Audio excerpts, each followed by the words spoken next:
You're all good? All right. So the echo on that is bugging me a little bit. Yeah, I'll move it down. I'll just pin it to you. So you're going to talk more than I am. So I think every year there's a talk or two about people that want to get into this field or people that want to move into a different part of this field. And I just wanted to jump on that bandwagon because I own my own company now, which is code for I'm just not a good team player. I think I told Mark that earlier. We're out there like, I just don't play well with other folks, and I have a problem with authority. So now if I get mad at my boss, I just go to the mirror and we have a little talk. And it's different.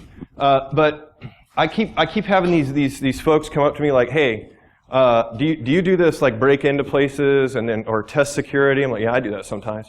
Oh, I want to do that. I'm like, I don't know if you do, because it's not all. Like Steven was great, and whoever scheduled me to go after Haywood, thanks for that. So I have to go after like a gifted teacher that's wonderful at what he does and way smarter than me, and so I really appreciate that. But that's sarcasm, by the way. I don't appreciate that. So I decided to put this together, and I'll start out real quick with, one of the things. So you asked what these red and blue cards were, right? So I start out with this thing of like, we think security's broken, right? In general, we all kind of think nobody knows what they're doing or whatever. We know what we're doing. But everybody outside my little sphere of normal right here doesn't, my kill zone. I shouldn't make jokes like that after what we just said, but she could take that off the thing. We think they don't know what they're doing, and I know what I'm doing. And we want to have people have visibility into their organization, right? But if I asked you, do you believe everything that you see? You would say no. But if I asked you if you'd sell me your eyes for $100 million, you wouldn't do it, right? Because we kind of do believe what we can see. And if I can set up a SIM and I can start monitoring logs, I believe I have some visibility into that, and I know what's going on. But these are kind of fun little things where if I hold these up to you and I ask you to look at it, which card looks bigger to you? The red one looks bigger, right? I mean, because it obviously is. But if I move them around just a little bit, now which one looks bigger? And just in case you thought maybe I was doing some kind of sleight of hand or something, I can just roll them over like that, and now which one looks bigger? And you see the difference. So this is just our eyes are lying to us, right? And what happens is your eye and your brain are comparing this long curve against this short curve. And so you can't always believe what you see, right? And so that may fool you. So this is just a fun little icebreaker I have. If you want some of these, they're up here. I will tell you that on the back, these are a gospel tract. So part of my identity is I love the Lord, and I believe He gave me the ability to be in this field. And so I don't make any bones about that. So if you want those, they're there for you. If you'll ask me questions and talk to me during this, I'll give you a sticker, okay? I'll be real honest, I'm going to give you a sticker anyway, because it helps me out. If you ask me a dumb question, though, you get the little one. So, Zach, do you want yours now, buddy? I'm just joking with you. I make fun of Zach a little bit, because I remember I gave a presentation, was it like 10 years ago now? Man, are you even that old, man? Yeah. So Zach came up to me after a presentation at Fountainhead, was it? On voice phishing, I think I did. And he's like all excited about, I want to get in this field. And I thought, man, this dude could do this, And now he's this great pen tester over at Sword and Shield, which is a great company in Knoxville. And so it's been real fun to watch Zach do that. And as I think more about, what do we actually do? There's a lot of different things that are an infosec practitioner. So how many people in here actually work in this field now? Those of you that I know, don't put your hand up. I know you. So that's been great. But is everybody having fun? I'm seeing like a lot of friends here that I haven't seen Zach for, I guess we ran into each other in Lowe's a few months ago. And then Mark and I have only crossed paths like once a couple of years ago at Sands, and never met Ronnie before. Eric, I know. So been fun. Saw a guy I used to work with at Toyota years ago sitting out here at the Qualis table. So sat down and hung out with him. So it's a totally fun place. And so how many people are working in this field right now? One, two, very few. How many people want to work in this field? Oh, shocker. Okay, that's my surprise face, because why else would you be here, right? So here's a little bit about me. So I own Cyphus Security. I've been doing this for 15 years. I have no certifications, okay? I've never been a QSA. I've never been a CISSP. Haha. So I can say that. I have had several certifications, SANS and stuff like that, but I just let them all expire because that's not for me. What I do nowadays is I do testing and more what I would call auditing these days of industrial control systems, IT, products. Sometimes vendors will send me a product and you take the product apart or you look at the firmware. So I would say I do a little bit of everything. And my deepest kind of technical thing that maybe I'm good at is probably forensics and incident response. I'm a real middle-of-the-road pen tester type of a guy. I've worked at ORNL. We kind of had a discussion about that. So just keep that to yourselves. It'd be great. I'm kidding. I worked at Internex, which is an electrical engineering firm, University of Tennessee. These are all people that realize they're better off without me, so which is great. And then my hobbies down at the bottom. And when I say security research, we'll talk about a little bit more later. I like to just try and learn a little bit more about this field, but I don't totally geek out on it anymore because I have 2 teenage daughters and I have an 8-year-old boy, and they're just way more fun than anything that's in any of these boxes these days. So I'm really enjoying being a husband and a father at this season of my life. And the real reason I started Cyphus was it's true that I'm not a good team player, but I'm a biblical counselor, and so I spend half of my time working for money, and I spend the other half of my time doing counseling for folks. So, and that's what I wanted to do.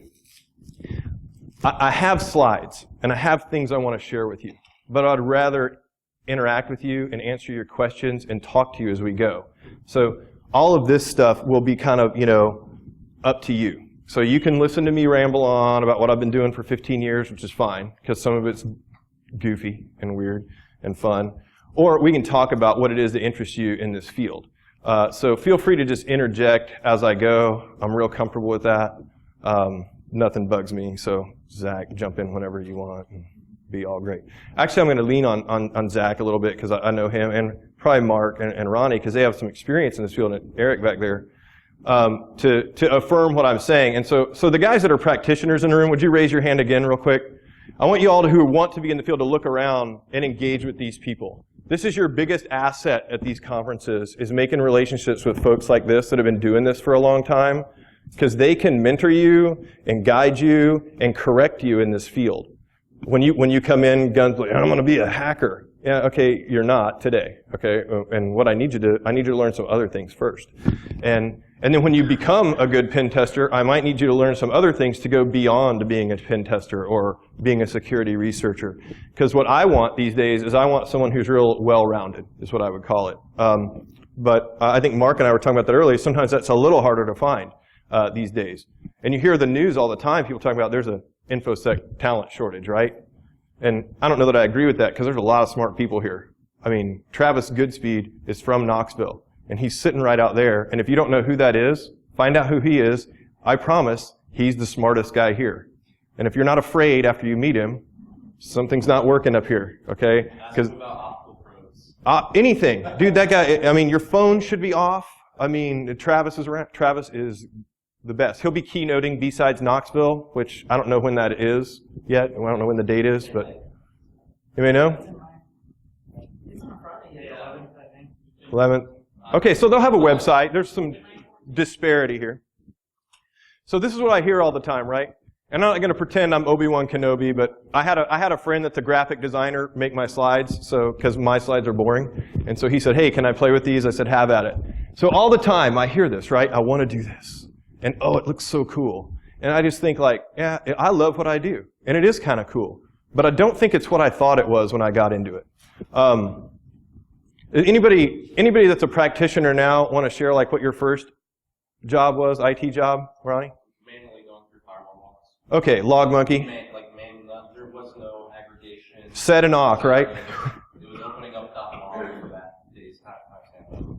So he was doing data correlation, looking for patterns. See, is there an incident here? So okay. Anybody else? First IT job?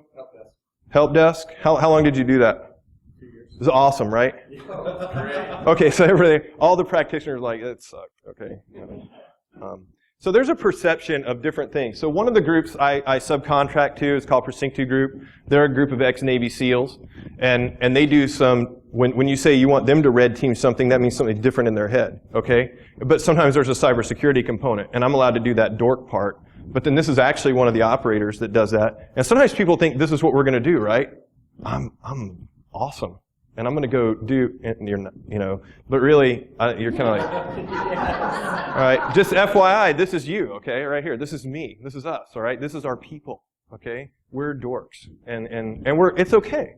You're allowed to be that way, right? We're not, I'm Batman. yeah, looking like that, okay? It's, or, yeah, I'm going to go out and, no, Life sometimes looks a little different depending on your perspective, right? And, huh? This should be the whole talk. Isn't this fun? And my buddy put all these in here. I've actually never seen these pictures till just now. But I just said I need some perception versus reality pictures, and he said, okay. Mine was, huh? Can we get a hat? Mark, you can get a hat like that, buddy. I want to be friends with that guy. Huh? He probably needs some friends. That's bold, though, right? I went down and ate lunch down at the Cherry Blossom Festival downtown. Do anybody know that's going on? So that's like somebody correct me if I'm wrong because I don't know anything about it. It's like a celebration of Japanese culture-ish, except it's a little weird because there's no cherry blossoms here, and there was an extreme lack of Japanese people. But there was a lot of Caucasian people that wanted to act Japanese. And so they were out there and they were doing like these choreographed dances, and it just came off as like, it was just a little weird. And this guy was down there, So, and I want to clear up something about like what you're not in this field, okay? There's all these, I got hired when I got hired at the lab, they said, we want to hire people like you because you're a rock star. And I believed that, okay? Which is part of the reason I got fired. And my head started getting so big it wouldn't go through doors. And I thought, I'm really good at what I do. And then I realized I'm actually just a dork, like everybody else. I'm not a ninja. This CEH thing, if you just Google CEH and click images, that's the first one. Or it was when I did it. So I loved that. And like, I'm just going to be, if you couldn't pick up chicks without an infosec certification, or dudes, I see there's some ladies here, you're not going to with them, okay? It doesn't really give you that much street cred. So as I go through this, though, here's what I do, okay? I dig ditches for people. And I'll tell you now, I work hard, and I love it. But it's not always super fun, okay? This little thing here was like a little meme that went around, I guess, 3 or 4 years ago. I don't know how many people have seen this, but it said we might have to lay off Andre, And I don't know if you can read this, like program development manager, PR, IT, security manager, there's all these managers. And has anybody worked in a structure like this? Every practitioner should raise their hand. Because you're going to work somewhere. How many people are a blue teamer in here? So when I say blue teamer, you work for an enterprise that you're tasked to defend it. That was your first gig, right? Any blue teamers in here that work to do that? Okay. So you are going to work for someone that does not understand you or at all what you do. And their title might be security manager, okay? And I'm not saying there's anything wrong with that. They may be real good at managing personnel and weird personalities like mine and yours and things like that. But that's going to happen. And you are, at the earlier stage of your career, certainly this person digging the ditches. I'm sure it felt like that for you, Ronnie, when you were going through the help desk certainly feels like this, right? It's even worse in big organizations like the military and government, because it's so much more brain overhead. The multiple layers of management, right? And I want to expound on that in a little bit as I continue to go through this, and we'll talk more about that, because I'll show you some real examples of situations I've been in where I had this kind of overhead, and I just couldn't stand it. And I thought, man, I would rather go work at Lowe's today than do this. Or I wonder if Best Buy is hiring, because Geek Squad sounds fun, and maybe I get a discount on a TV. And I like to watch TV. But there are things that we all do. And if the practitioners in the room or anybody else, if you want to add to this list, just throw it out here. This was, as I sat around and did this, and so I put sharpen the saw up there. Anybody read 7 Habits of Highly Effective People? Okay, so I'm not a huge Covey fan, but he's got some good advice in there. And if you're not going to sharpen your saw, a guy asked me yesterday, I'm kind of mentoring a guy in a pen test right now, and he said, how do I set myself apart in this industry so that people will want to work with me? Or some people want the fame that comes with this, which is not real, by the way. We'll go back to that not a rock star thing. That's not real. But I said, these are the things where you need to set yourself apart from your peers. These are the things that I look for. So I'm a prospective employer for anybody who wants to be in this field, okay? And when I interview people, I think I had a team of 6, 7, 8 or 9 people at the last job where I worked. One of the guys that Zach works with now was one of the hires I made there, and he is exceptional. You know, I found a guy that was like, oh, this dude's legit, you know. And you know where I got him from? Somebody take a guess, not you. Lowe's? Who said Lowe's? I was like, no, it wasn't. That's awesome. I got him off a help desk. Okay? He was at a help desk, and people were, I asked a few folks about him, like, he's got kind of a crappy attitude. I'm like, okay. Tell me, is he good? Does he, his tickets, you know, they get resolved? Oh, he solves the problem. And is the in-person happy with him? Yes. His bosses, you know, sometimes there's a little friction. And I'm like, well, I come from the military. That dude was in the military, and I can handle that, okay? So, like, I've hired a couple of guys that were ex-Marines, for example. Well, there's no such thing as an ex-Marine. So they were Marines. And we would put them with, like, this guy to manage them, who, actually, I could relate this real close to Zach if I wanted to, because this is from somewhere in his past. But and this guy, like, man, I can't handle this guy, you know. And I'm like, well, I can manage that, because I'm used to that, you know. And for other people, that's just like, oh, you know, there's talk about guns, and he's real in my face, and it's a little scary. And yeah, but you know, but did he get the work done? He did. This guy was an exceptional system administrator. The guy that works with Zach now was good help desk technician and loved security research, and so I knew, and he could scripting. I think scripting was a real strong suit of his. And so with those things, I knew we can turn this guy into what we need. And we'll work on some of these other things. So the 4 or 5 practitioners in the room, how much do you write? How many people love writing? Are there any authors in the room? You love to write. Can I ask what you like to write? Essays? Okay, what do you like to write? Articles about photography and Okay, so, whoa. What? You should come down here. And in the back? Okay, so one time I was on this gig one time, and I had this person say, "Oh, I'm an English major." Do I walk out of frame when I do that? Okay. And I said, "Oh, this will be great, huh?" No, that's actually fine by me. I'll stay over here. So I like this student better anyway. He asked me what the cards were. And this person said, "Well, I have a degree in English, and I'll help you guys write this stuff." And we were writing some standards, which we'll talk about standards development here in a minute. And everything we gave to that person, I ended up as junk. We couldn't use it. And there was a huge difference in the essay style of writing, for example, which is beautiful. I think prose is beautiful. I love to read. I've got, you know, I carry around I'm going to tear that up. You know, I carry around books. I love to read. So I like to read non-technical stuff. But when you're writing a cryptography article versus an essay, sometimes there's a stylistic difference there. And the amount of writing. So how much do you guys write? Like, define all the time. If you had a week long, 2 to 3. More than I like. So. I used to like writing a whole lot. Yeah. Eric. When you have to do it, it just sucks the joy out. But that's the same. Well, and when you're not writing, you're editing or critiquing some other. It seems like you have right. So. From what I've heard talking to professors is that the more stuff, they don't want to find stuff wrong with the network, because the more stuff they find wrong with the network, the more stuff that they'll have to document. Like I read a paper before the line.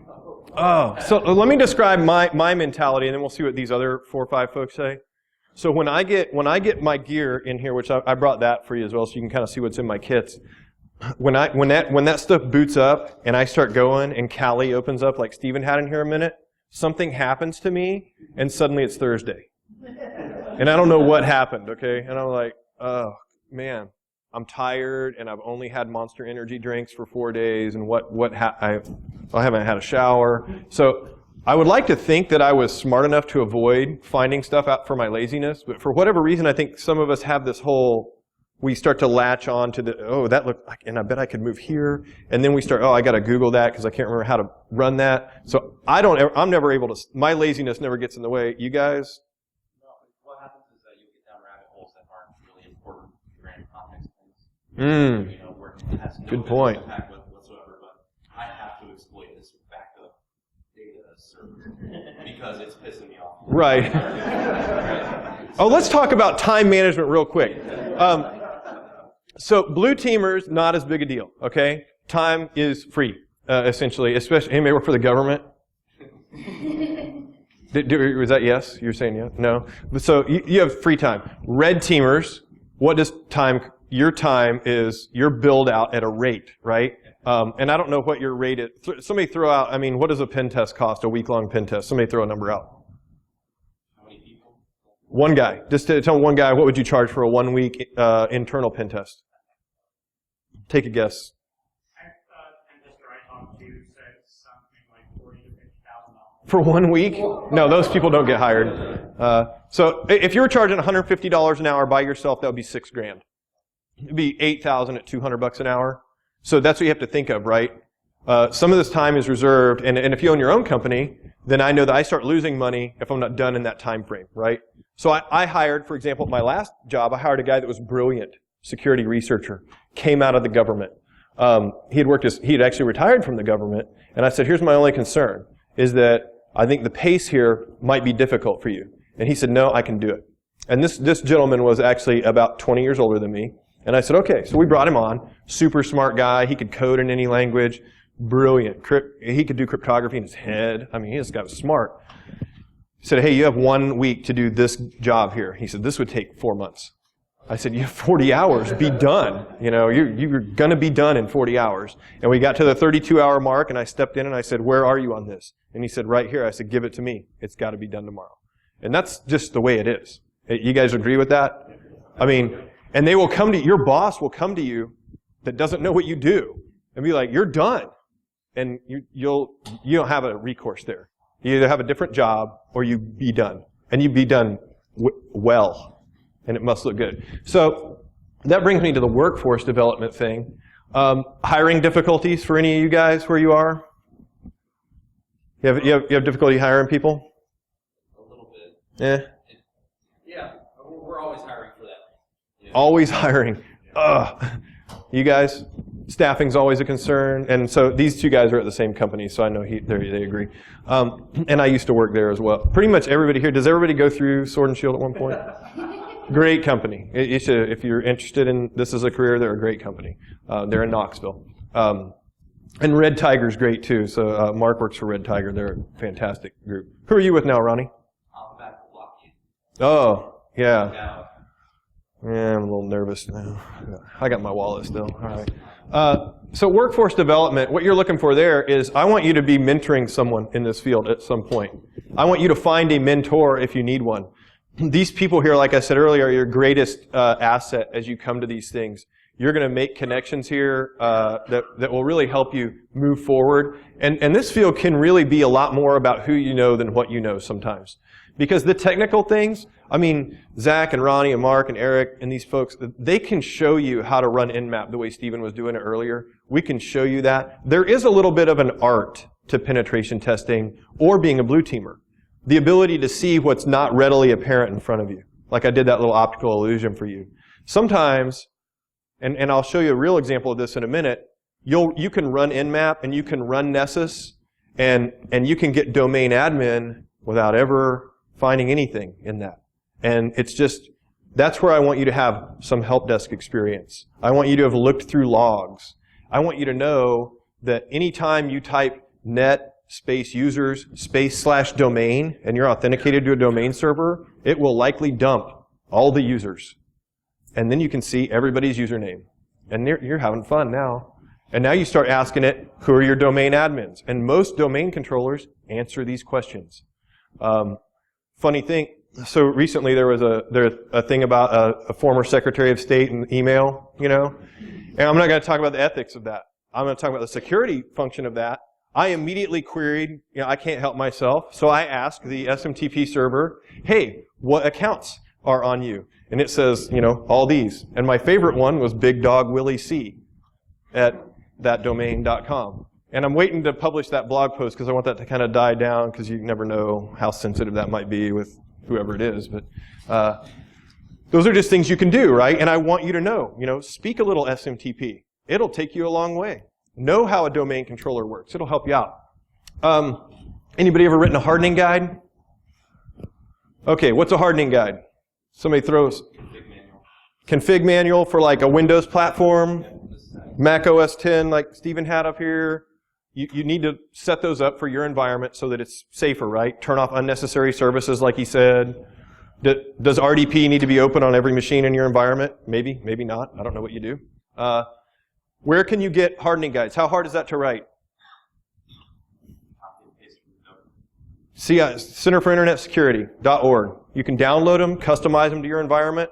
You can actually use, I think, Tenable Security Center, where you can actually upload a template, scan your environment, and it'll say what the delta is. And you'll be able to do that. But some people do this. So I put on Twitter, hey, what do you want some of these people to know about? And they said, I want some of these people to know that not all of us get to go out and hack stuff and break things, and it's all fun. Some of us sit and we write hardening guides. And that's valuable to an organization. That reduces risk. And I hate to use like, upper management words, but we're going to talk about that in a minute because that's important. I've gone from, as I was actually picking out what I was going to wear here, I had jeans and a t-shirt picked out and I was going to do that, but that's not what I look like at work anymore. This would be as casual as I get unless I'm in a substation.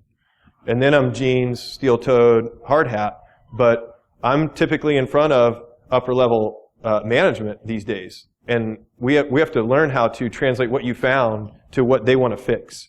Because I'll give you a specific example later of a vulnerability that was found that nobody in the room knew what it meant, but they knew they had to fix it. And so you had to translate what that was.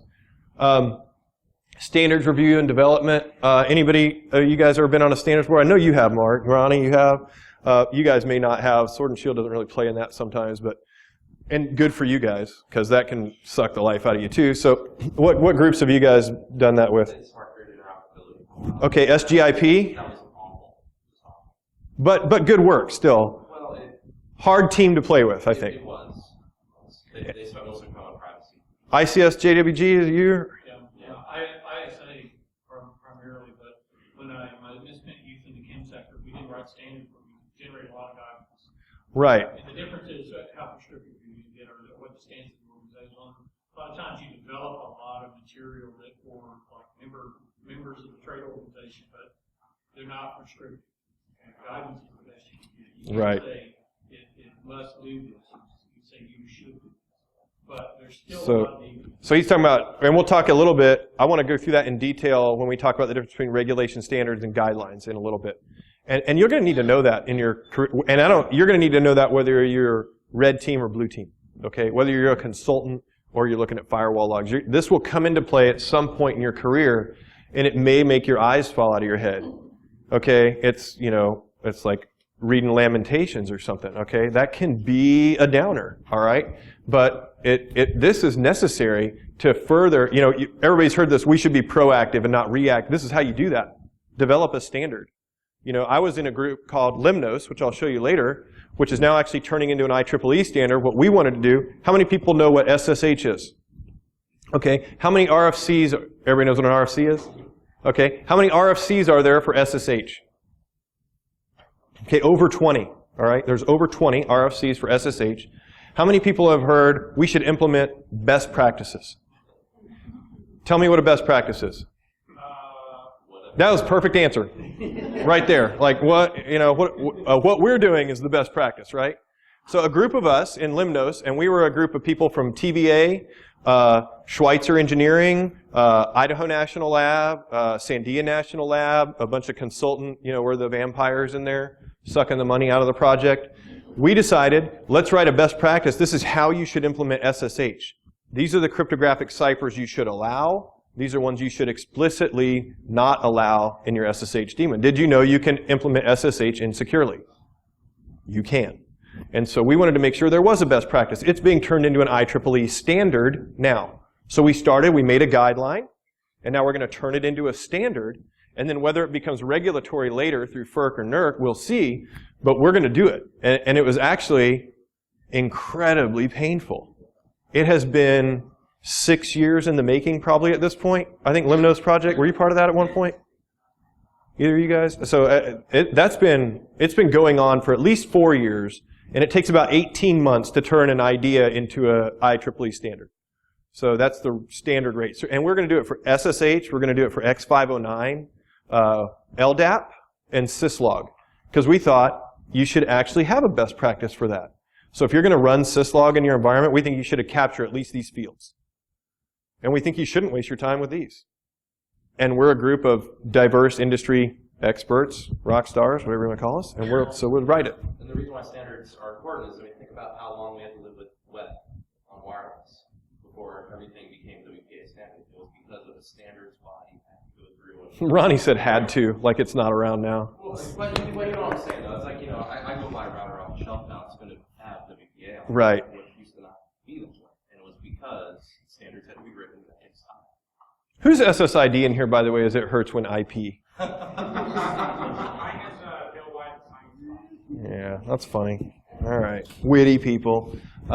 Security monitoring. So this is what Ronnie did at that 1 gig, which now they call data analytics, or they used to call data analytics, and now big data, I think. It's just all the same thing, right? We just rebrand that so we can sell you a different service or product later. And then correlating that. So that's what he was talking about doing. Please get a job doing that at some point. I want you to know what a log looks like. I want you to be able to go through it and look at it.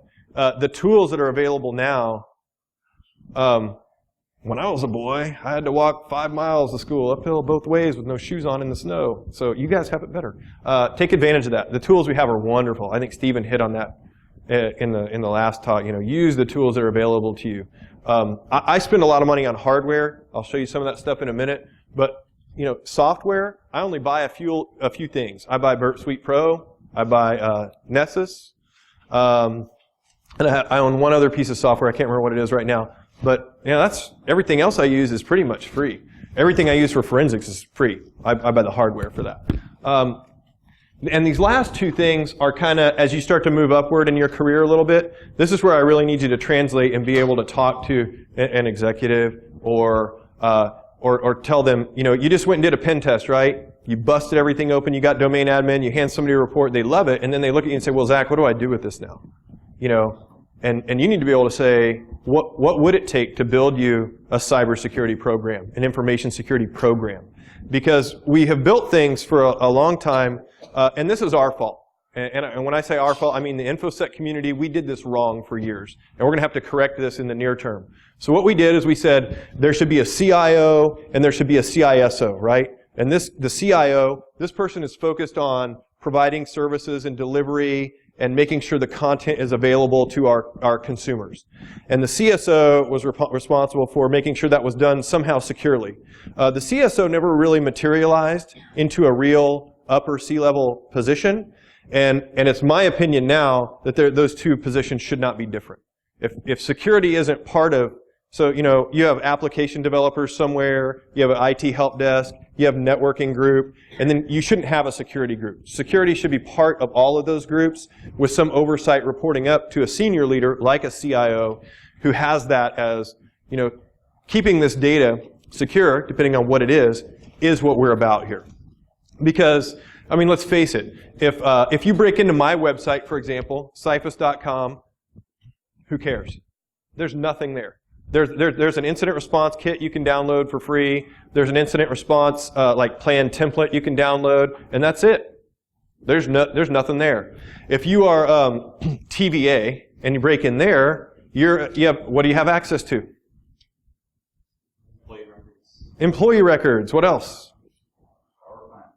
There we go. Yeah. So, dude, come on, you play in this field. So 3 of us in the room play in the control systems world a lot, and we know, man. Here's my favorite quote from last year. I was at a big IOU, and I said, tell me how this is built. He did the Visio thing for me. I said, tell me why these are touching. He said, I need you to think of that as an air gap. See? You're good people. I didn't even have to explain that to you. Thanks. So let's look at some of this. Let me show you some of the other stuff we do. This was my home. I had to get rid of this thing. This was my Dell PowerEdge 2950. So I work at home. So ironically, I don't know if any of you know this, if you use one of these in a data center, it's not a big deal. But if you plug it in your bedroom, it sounds like an airplane. So it's gone now. I'd have to find some other way to do this. But this was my home lab, okay? And so $400 here for this. It had 32 gigs of RAM, 3.5 terabytes of RAID 5. You can buy these all day long on Craigslist for $200 to $400, okay? ESXi is free. This is an ESXi 5.5 environment.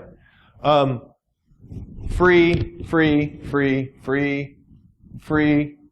This can cost you 50 grand, but they gave it to me free, okay? This is a great home penetration testing lab. I don't take any credit for it. This is how I set it up. I Googled penetration testing lab. They said, this is what you should set up. I did it. And so I can practice web app penetration testing, Metasploitables right here, versions 1 and 2. I actually have both of them. All kinds of stuff.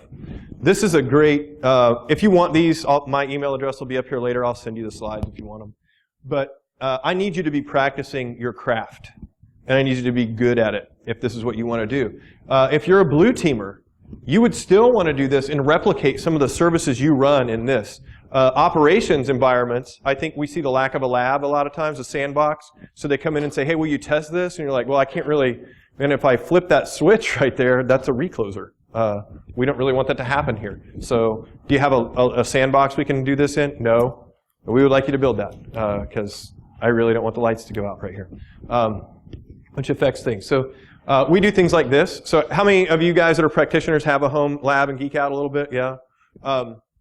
This is, if you don't have one, get one. I don't have one right now. I'm changing that out. Like I said, I don't really know where to go from here. It's hard to find a silent server, but I'll figure something out. You have a basement DT? I don't have a basement. I have a 2-story house. I'm selling a house. Anybody want to buy a house? Got a pool. I want to move, okay? I want to move. Okay, I told you earlier about dealing with a project that maybe wasn't the best. Is there a laser pointer down here anywhere? I don't need it. So this was a job when we got hired to, a friend of mine and I, they said, we want you to write this security write-up for us. Call it whatever you want. A standard. We said, okay. This was the person asking for it at company A. And they went to their manager and said, hey, I think we should go to an outside third party and we should get this written. So they throw an RFP on the streets. If you don't know what an RFP is, bless your heart. Don't ever look it up. So they hired this contractor. So they went to this contractor and said, hey, can you do this for us? And the dude said, yeah, oh, we do that. Experts. We're the best. The guy doesn't do that at all. So he hired our company. And 2 of my VPs began to negotiate, oh, we do that. Yeah, we have 8 guys that can do that, or whatever they said. Promise the moon, right? Over-promise and under-deliver. That's what executives do. You gotta learn to do it the other way around. And they went to this person, who was kind of a project manager, and said, oh yeah, we can do this. And then my boss and myself were creating the content, okay? They finally came to us and said, can you guys do this? We said, oh, yeah, I can do that. That would take like, a month. And they said, okay, you have like 2 days. And we were like, who negotiated this? And of course, these 3 people and that person negotiated it. And you were never allowed to talk to this person, okay? So your job here, so not from the practitioners, from the people that want to work in this field, who are you trying to please at this point? Somebody give me an answer. Your manager? Oh, right. Excellent answer. So there is a belief that you're always trying to serve your customer and your audience, right? And that's true. You should be trying to serve them. But at this moment, this person is paying this person. Okay? So I'm actually trying to please that contractor up there. And that was extremely difficult. And for 4 months, we argued about it. And we couldn't deliver the right thing, and we finally decided not to do it. And did we know what to deliver and how to do it to please these people? We did. I could not actually please this person and those 2 people over there. So it didn't work. And this is just going to happen, okay? This is just part of life. I didn't quit my job. I didn't hate any of those people. This is just the way it is. You're going to. Any of the practitioners been through a situation like that? A little difficult, hard to walk through? Who's had the bad client experience, right? I'm self-employed now, so when that happens, I quit. I had somebody call me the other day, say, I want you to take this forensics case. This is about a year ago, actually. I said, okay, well, why don't you tell me what's going on? And so we signed an NDA, and they said, well, dude created some, it's alleged that the guy created some Facebook pages and made friends with, 8 young ladies and got them to send pictures to him. And I said, oh, okay, And they said, well, he didn't do it. Everybody in prison's innocent, by the way. I said, okay, let me take a look at some of the stuff. And they started showing me some of the evidence that the police were going to show against him. And I started looking at this one thing. And police forensics is a little bit it's just okay. They're typically just running a tool. They're not real good at it. They're getting better. But I looked at this one piece. I said, I think this is an image. And so what they wanted to know, they saw me do a demo one place where I had somebody with an Android phone scan a QR code, and then I had complete control of their phone, and I was goofing around with it. And so they knew I could break into a phone. They said, we want you to prove that someone could have broken into his phone and done this via his IP address, right? I said, well, that's possible. It could be done. It's not likely. And then I said, well, this image looks like it's rendered on the phone, and like no hacker would do that. That's what happens in the movies. And in real life, we just look at like command lines, and then we backhaul stuff to our workstation. We would render it there if it was an image we were after. I said, so, and then this person started calling me on like Saturday mornings, and my baby's in jail, and I want him out, and like, I quit. I'm not going to work for you because A, I think he did it, and B, you call too much. So you can't do that if you work for someone else. You just like, hey, boss, I think we should get rid of them, and they say, it's revenue. You need to be articulate things like this. You're going to go in somewhere, and they're going to say, we need to eliminate the threats from our environment. And you have to not laugh at them and say, man, I hope you don't have any threats in your environment, because that's an agent, okay? That's a verb. That's an actor that is in there that wants to do harm. And what you want to get rid of is your vulnerabilities, right? And then now a lot of executives want to talk about this, right? I should have added another thing down here for the forensic thing of attribution. Like, this is how you waste time, motivation and attribution. Well, why would somebody want to do that to us? Well, why did the chicken cross the road? It's just there, I mean, I see the thing about the Secretary of State's email server. I immediately, I got to see how that works. We just do that, right? That's our people. That's what we do. So this just comes off the table. But you're going to need to be able to talk about these things, right? Know the difference. Talk to them about that. What is a threat? Are you concerned about threats? What difference does it make if we figure out, pick a recent hack. What, Sony? Who broke into Sony? Huh? Who cares, right?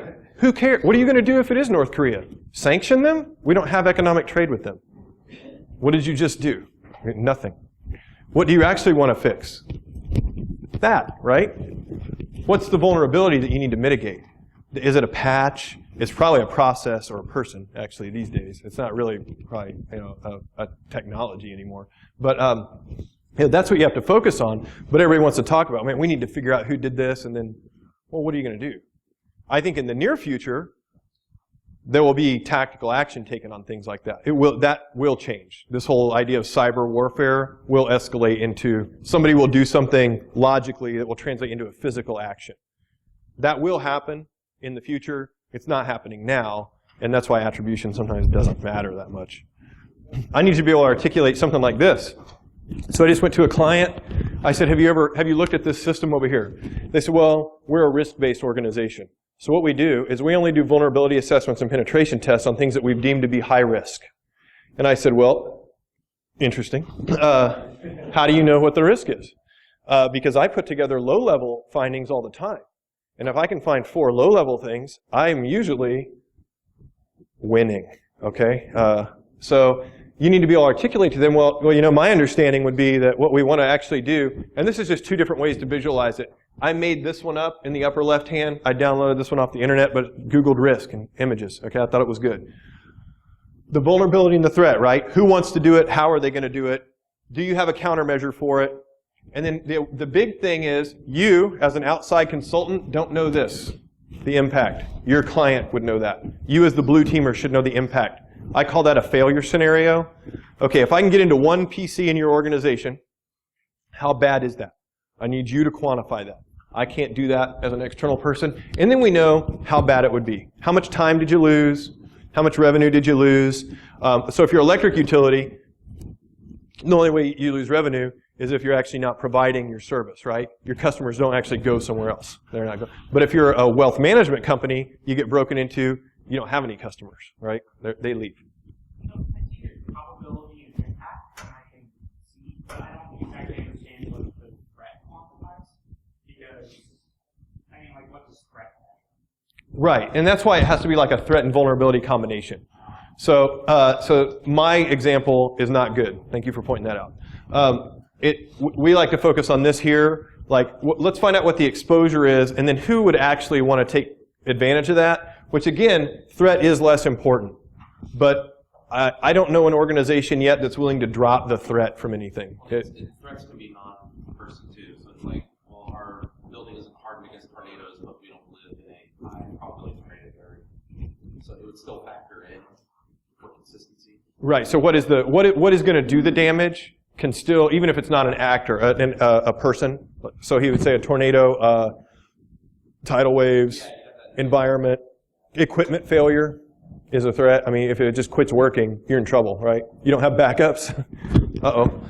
Or business continuity plan. So does that answer that? Well, in my mind, I just think it would be probability. Yeah, and actually probability is not the best one up there either. Because, okay, hackers in the room, what's the likelihood that the hacker will take advantage of the exposed vulnerability? 100%, right? It's almost binary to us. It's either they can't or they will. You know, that's how we look at it nowadays, pretty much. I like this one a lot better because you do want to consider, you know, how is it going to happen? Is it going to be an insider?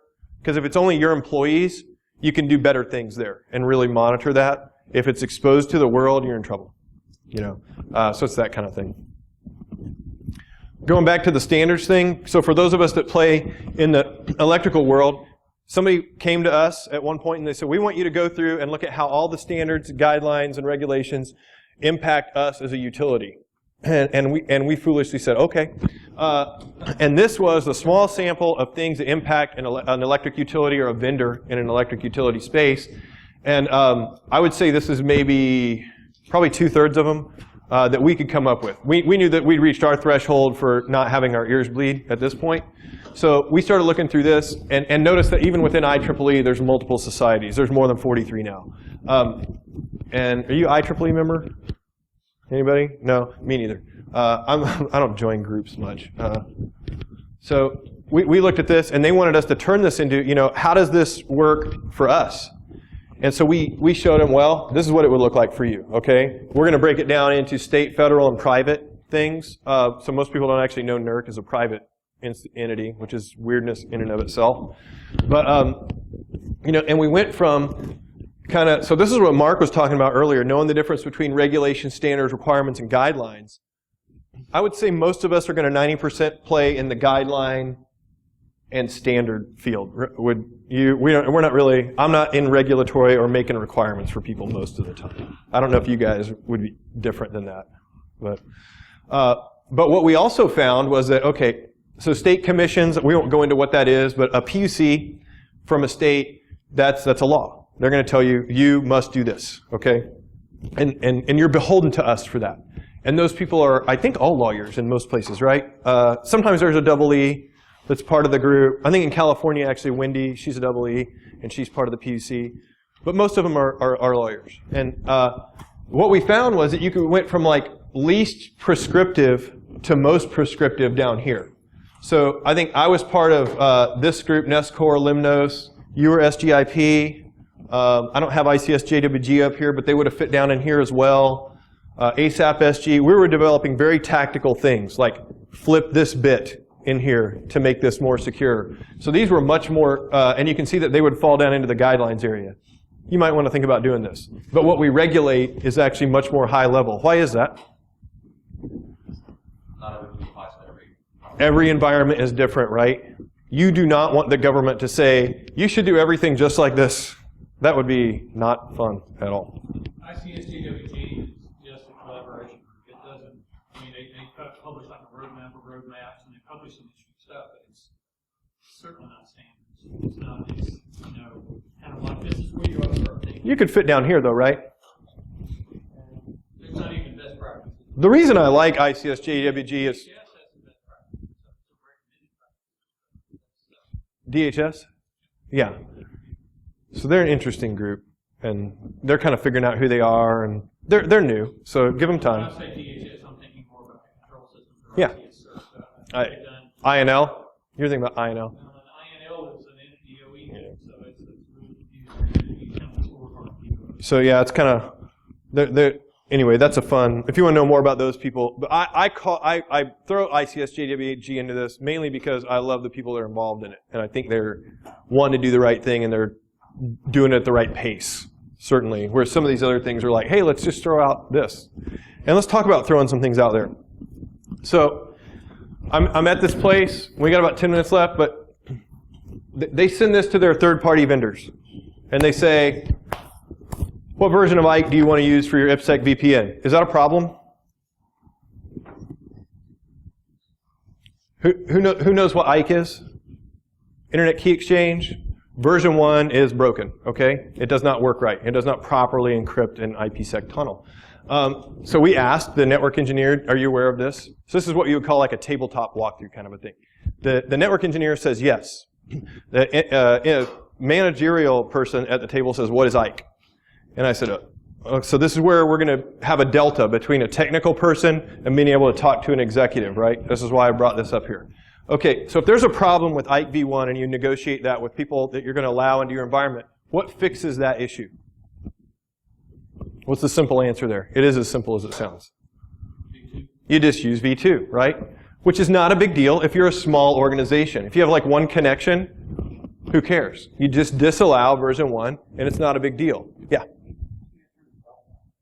Difference. So the difference in what you thought was there and what's actually there. So a tabletop walkthrough, you would, for example, you would go in somewhere and you would say, what's your incident response process? You would ask the person that wrote it, and they would say, okay, when this happens, then this person calls this number, and then they do this. And then to determine the delta, or the difference, you go over and you say, okay, they would call what number? And so you pick up the phone, you call that number, and you say, hey, this happened. What are you going to do? And then they say, I don't know. You're like, yeah, these people don't know what your incident response plan is. So it would be like that. Good question. If you have 1,000 connections, these people had about 4,000 coming into their environment, you can't just disable IKE v1, right? Now, this is where you've found a vulnerability, and this C-level person's looking at you, and they're going to say, Mark, what do I do with this? How do I fix this problem? And I want to run out of the room screaming, like, I don't want to be responsible for this in this place, because you guys are a multi-billion-dollar organization.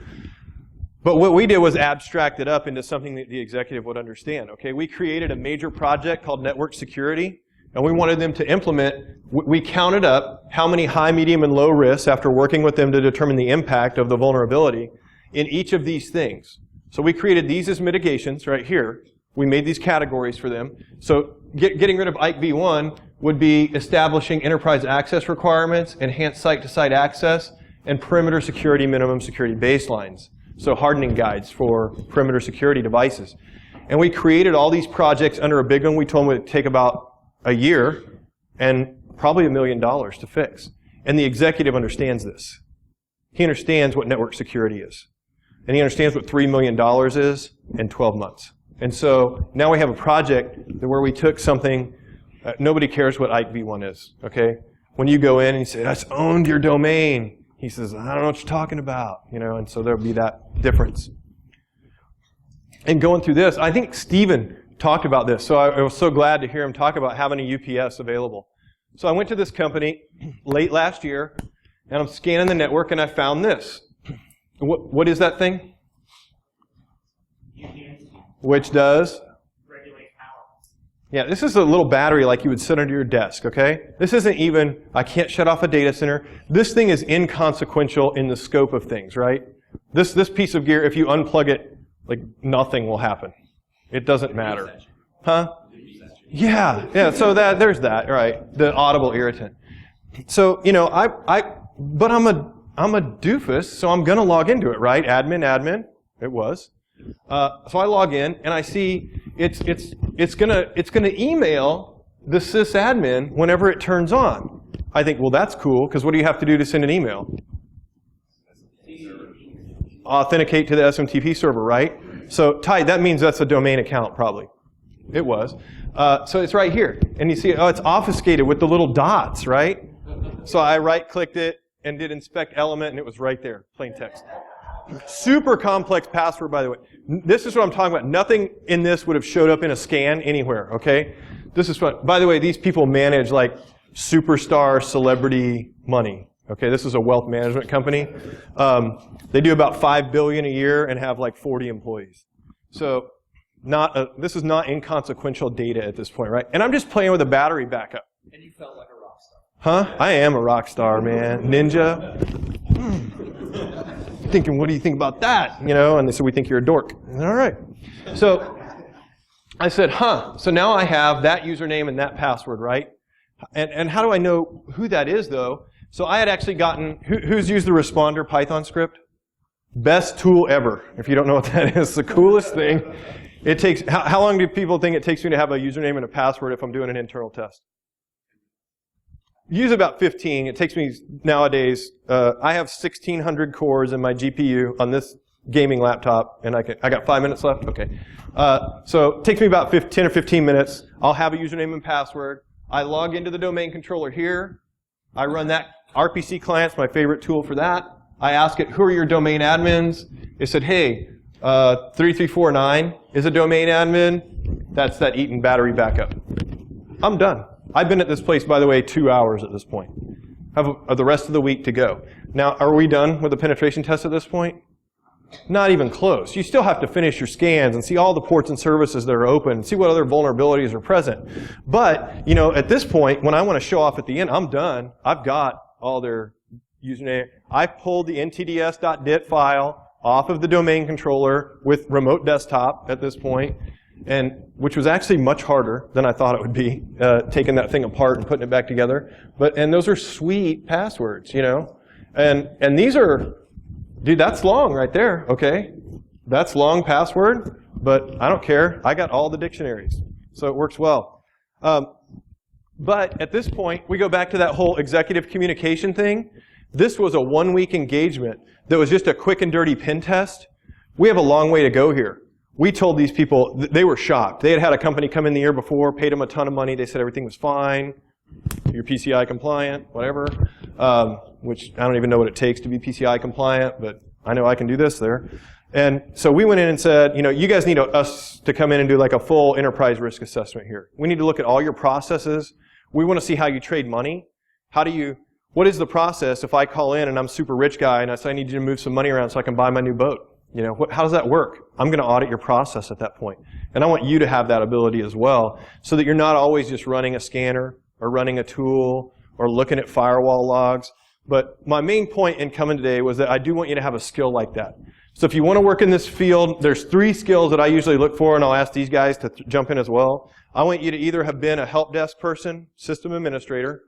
I want you to have been a network engineer. Can you program a router and put VLANs in? Do you know what VLANs are and how 802.1q works? Or were you an application developer? You have some proficiency in a coding language. So I don't have that. That's what Steve Haywood is my friend on. You know, I love it. I try to write things in Python, nothing works. Ask Steven, he makes it work in like 2 seconds, and I feel stupid. But that's what friends are for, you know. So, sir. No. I'm happy to have one of the 3 these days. I would say one of the 3. You guys would take one, or do you want combination? I'm not sure I can make it. Huh? So this guy, yeah, no, he's awesome. Mark is awesome. But no, you do want somebody to have that skill, right? Some sort of a... You need to have some combination. Does a degree help? It only demonstrates that you can apply yourself successfully to a goal. Yeah, so to be on that point, I was thrown out of college as well, so that I'm obviously, once again, not a good team player. No certifications, no degree, which is why I just make friends with, Chris is here now. Make friends with people like Chris and Mark so they can help me out. But yeah, some combination of those things. So I'll stop here, though, and we just have a couple of minutes for questions. If anybody has questions for me. Yes, ma'am.